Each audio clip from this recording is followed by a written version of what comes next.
The moment Allison Carter stepped onto the plane, she felt it.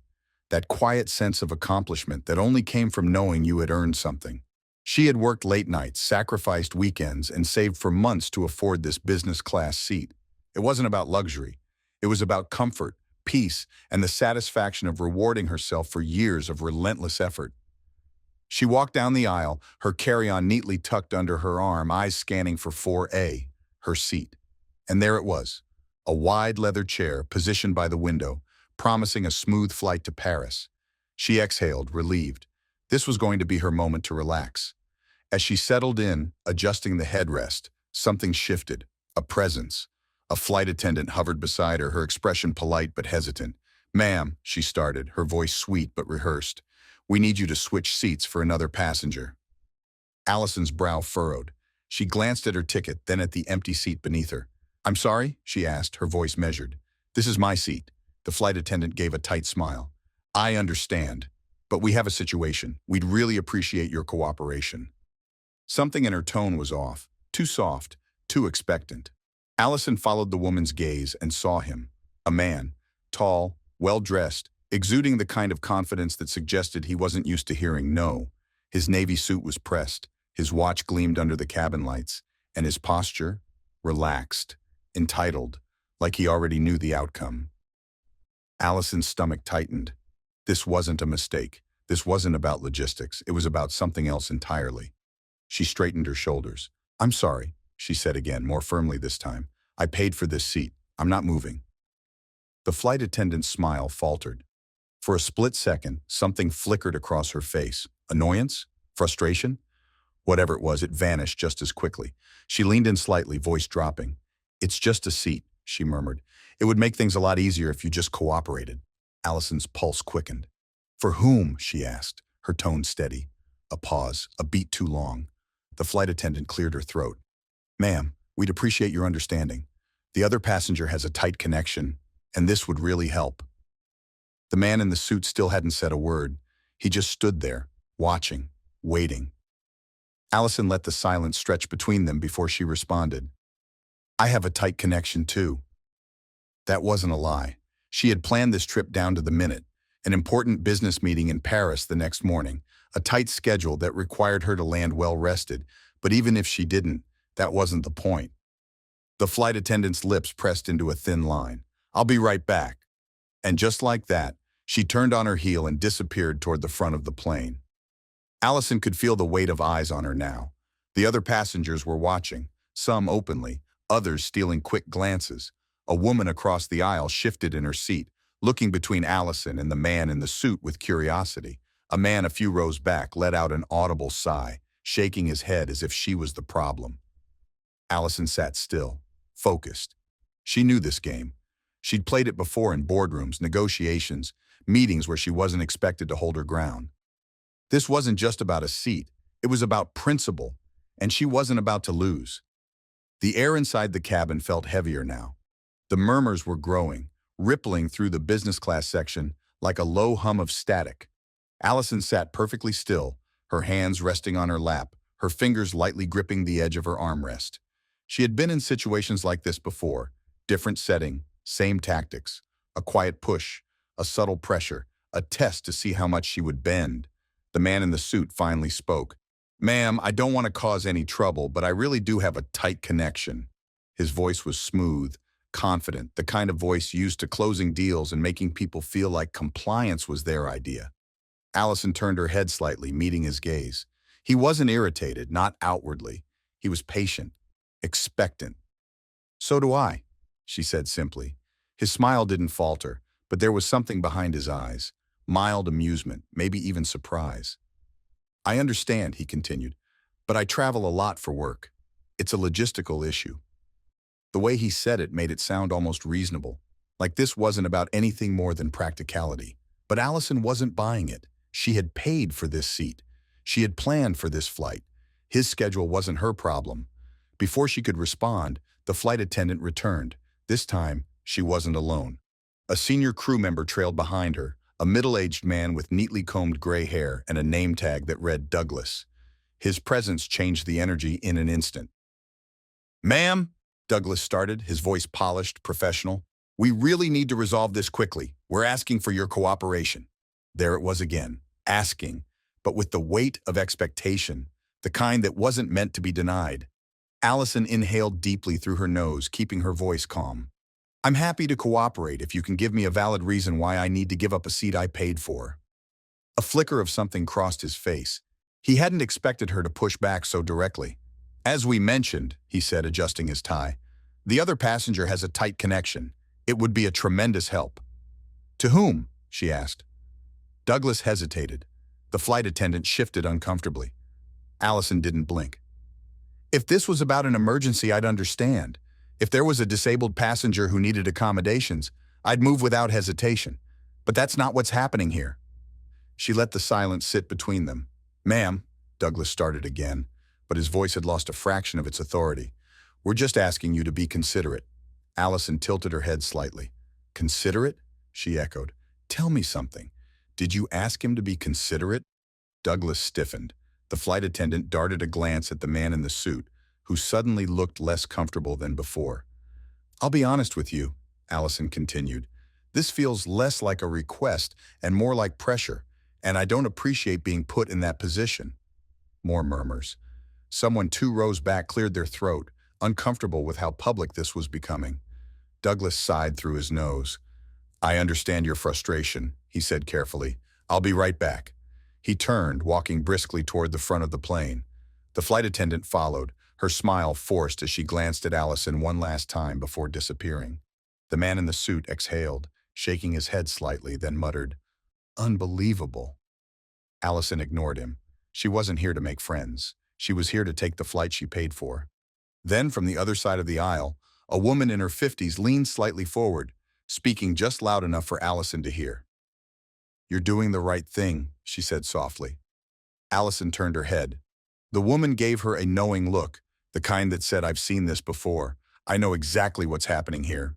Allison nodded, her grip on the armrest loosening just a little. She wasn't alone in this, but she also knew the fight wasn't over yet. Allison kept her breathing steady. The quiet hum of the plane, the shifting bodies of passengers, the weight of unspoken opinions pressing in around her, it all blurred into background noise. She knew what was happening. This wasn't about convenience. It was about expectation. They expected her to comply. They expected her to concede, to let the situation pass like an inconvenient gust of wind. But she wasn't moving. The man in the suit sighed, shifting his weight. Look, he said, his tone lower now, meant to sound reasonable. I don't want to argue. We're both professionals, right? This is just logistics. If you switch, it makes things easier for everyone. Allison met his gaze.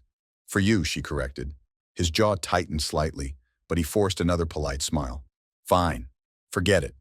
He shook his head, looking away, signaling his own version of surrender. But they both knew this wasn't over. The flight attendant returned, her smile thinner than before. Douglas was beside her again, now with an iPad in hand. Miss Carter, he said, voice clipped but still controlled. I just spoke with the gate agent. We can offer you an alternate seat with extra legroom. It's still a premium experience, and we'd greatly appreciate your flexibility. Allison glanced at the screen he angled toward her. The seat was further back, not in business class, and she knew it. That's not the same, she said evenly. It's a courtesy upgrade, Douglas tried again. It's a downgrade. The flight attendant stiffened, shifting uncomfortably. Douglas exhaled through his nose, glancing at his watch. He was losing patience. We're just trying to find a solution. So am I, Allison said. And the solution is simple. I stay in the seat I paid for. Silence. A man a few rows back muttered, unbelievable, but she ignored him. She felt the weight of the plane's collective discomfort, the passive judgment of strangers who just wanted to take off, who saw her as an obstacle rather than a person asserting her rights. But she didn't care. Douglas forced another smile. All right, he said, snapping the iPad shut. Excuse me. He walked away without another word, the flight attendant trailing behind him. The woman across the aisle gave Allison a small nod. And then, for the first time since boarding, Allison let herself exhale. Minutes passed, but the tension didn't fade. Allison kept her eyes forward, but she could feel the stares, the unspoken opinions simmering in the air. Some were annoyed, others indifferent. A few, like the woman across the aisle, silently supported her, but none of it mattered. She had made her choice, and she wasn't going to waver. Then, the voice came over the intercom. "Ladies and gentlemen, we appreciate your patience as we finalize our preparations for departure." A polished corporate tone meant to calm, to smooth over any lingering disturbances. But behind those words, Allison knew what was happening. Douglas returned, his expression unreadable. This time, there was no forced smile, no pretense of polite negotiation. "Miss Carter," he said, his voice quieter now, clipped. "We've spoken to the captain. If you refuse to cooperate, we may have to escalate this further." Escalate. There it was. A carefully chosen word, one that didn't sound like a threat, but carried the weight of one. Allison studied his face, searching for any crack in his rehearsed professionalism. "I need to understand something," she said, keeping her voice steady. "Is this policy, or is this just preference?" Douglas hesitated, just for a fraction of a second. That was all she needed. "This is about ensuring a smooth experience for all passengers," he said finally. "Including me?" He blinked, then sighed. "Miss Carter, we don't want this to become a larger issue." That told her everything. She wasn't causing the issue. They were. And now they were trying to make her feel responsible for it. She glanced toward the front of the cabin where the flight attendant stood stiffly, avoiding eye contact. The man in the suit was scrolling through his phone now, as if none of this involved him. Allison reached for her bag, not to leave, but to pull out her phone. If they were going to push, she was going to document every second of it. Douglas watched her carefully. He knew. He understood exactly what was happening, and he didn't like it. "We'll be right back," he said, turning swiftly. The woman across the aisle leaned in just slightly. "They're trying to make you the problem," she murmured. Allison already knew that. The real question was, what were they willing to do next? The flight had been delayed for 10 minutes now. Passengers were restless, shifting in their seats, checking watches, sighing just loud enough to make their frustration known. Allison remained still, her phone resting in her hand, screen dark but ready. She wasn't filming yet, but the option was there, and they knew it. Douglas returned, his expression tighter than before. This time, he wasn't alone. A woman in a navy blue blazer, her ID badge clipped neatly to her lapel, walked beside him. Corporate, someone higher up. That meant they were done pretending this was just a polite request. "Miss Carter," the woman said, her tone light but deliberate. "I'm Sarah Matthews, part of the airline's customer relations team. I'd love to chat with you privately for just a moment." Allison didn't move. "We can talk here." Sarah's smile didn't falter. "I understand, but I think we'd both prefer a little more privacy." "No," Allison said simply. "We can talk right here." Sarah hesitated, just for a second. That was enough to confirm what Allison already knew. This wasn't about resolving the situation. It was about containing it. "Miss Carter," Sarah continued, her voice still soft, still playing the role of the reasonable professional. "We really want to work with you to find a fair solution." Allison tilted her head slightly. "Fair for whom?" Sarah's expression barely shifted, but there was a flicker of something behind her eyes. Douglas, standing beside her, exhaled quietly. He was losing patience. "We're prepared to offer compensation for the inconvenience," Sarah said, as if that was the missing piece. Allison let the words settle between them. Compensation, an unspoken exchange, her compliance in return for a quiet resolution. She almost laughed at how predictable it was. "I don't want compensation," she said. "I want my seat." Sarah nodded slowly, as if she expected that response. "I completely understand." But she didn't move. She was waiting. For what? Allison wasn't sure. Then, as if on cue, the man in the suit finally spoke again. "Honestly," he muttered, just loud enough for the surrounding passengers to hear, "I don't see why this has to be such a big deal." There it was, the final push. Not from the airline, but from someone who assumed he was entitled to a situation bending in his favor. Allison turned her head slightly, meeting his gaze. "Then why don't you switch seats?" The woman across the aisle stifled a quiet chuckle. The man in the suit had no response. Sarah cleared her throat. "Miss Carter," she said, her voice just a little firmer, "if we can't resolve this soon, we may have to reconsider your ability to remain on this flight." A not-so-subtle warning. Allison's fingers tightened around her phone. They were betting on her backing down, betting on her wanting to avoid a scene, but she wasn't moving. And now, the entire plane was watching. The weight of the cabin's silence was suffocating. Allison could feel it pressing against her, but she refused to shrink. She had been here before, not in this exact situation, but in moments like it. Moments where she was expected to be agreeable, to make things easier for everyone else at her own expense. Sarah shifted slightly, adjusting the badge on her blazer. "I'd really hate for this to escalate further," she said, her voice calm, measured. There it was, the threat without the word threat. The corporate-friendly way of saying comply, or there will be consequences. Allison tapped her phone, the screen lighting up, her camera app ready. She didn't press record yet, but she made sure they saw it. The silent warning. The unspoken message that if they pushed any harder, this wouldn't just be a bad customer experience, it would be public. Douglas exhaled sharply, running a hand over his neatly combed hair. He was tired of this. "Miss Carter, let's be reasonable." "I am being reasonable," she said. "I'm sitting in the seat I paid for." A few passengers were whispering now. She could hear fragments of opinions, murmured judgments, hushed debates. Some were on her side, others weren't, but none of them mattered. Sarah's smile tightened.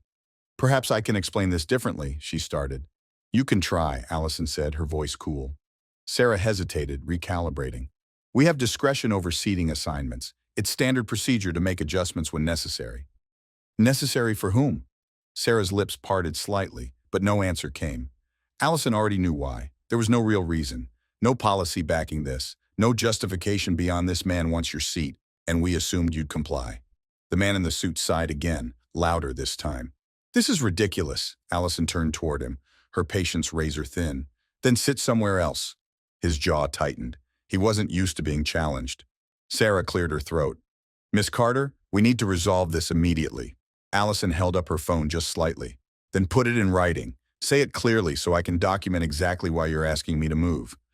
Douglas stiffened. Sarah inhaled slowly. The flight attendant near the front shifted her weight. No one spoke, because now they understood. They weren't just dealing with a passenger. They were dealing with a problem they couldn't control. The energy in the cabin had shifted. What started as a quiet, subtle push to get Allison to move had turned into something else entirely. No more polite smiles, no more soft suggestions. Now it was a standoff, and everyone knew it.